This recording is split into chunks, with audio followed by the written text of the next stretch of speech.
23rd of November, which is the annual day to end violence against women, and this was written for that.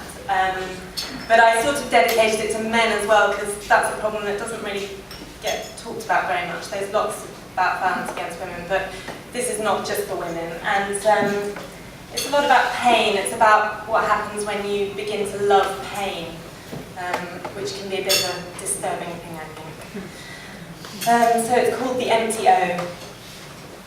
When my ghost looks for your ghost, shut the door. On her feline champagne sparkle as she twists the lock once more. You won't believe the tales that she can string you on along, so true she can't remember which was real and which was wrongly dreamed, then melded all together in that room that smelled of violets and screams. When my ghost comes through the residue, she'll hope against her will for you, a hair sombrero fair, a gold day song, a kitten's bell, the upturned desert of a thigh, the night we cut too deep to die. The night you tried to tie her on a rosebud counterpane, remember how she smiled, and your desire went meekly lame. She's a bitch, a whore, turning the brass knob of grandma's door, telling you about the queue of other men, all true, snaking down the street, the mad, the bad, the valiant few, the foaming, panting meat.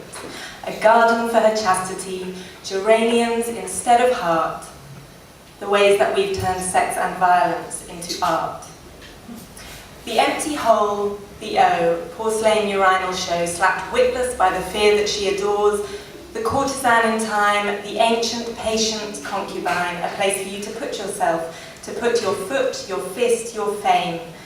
You'll want to meet her one day, then you'll vow, never again, but you'll return like all the others do, greyer, older, sadder, wiser, raw, benign, and true.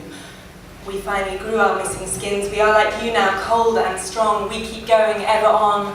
Work another and another day, party all our nights away, and kiss and screw and fall in love and out again with you, and yes, you'll do for a month or two. Let's make it a year so our friends will start to think it's real. They'll think that we can really feel.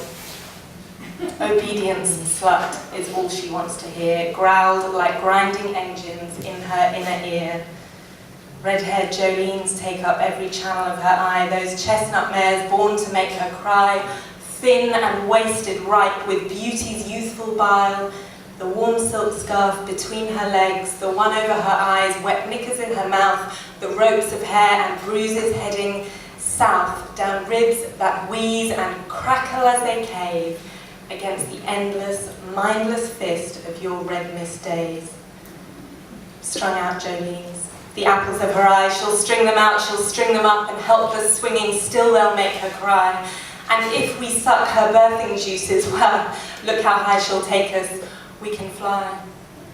But she'll let go, you know. Don't trust her, she was born to die. And give her pain. It's softer than your cloud of Irish rain. We'll take it over gentle, shrouded touches any day, because pain stays and dewy gentle fades away. Senseless and dependable, pain, you are my friend, because it's you who'll be beside me when I'm choking at the end.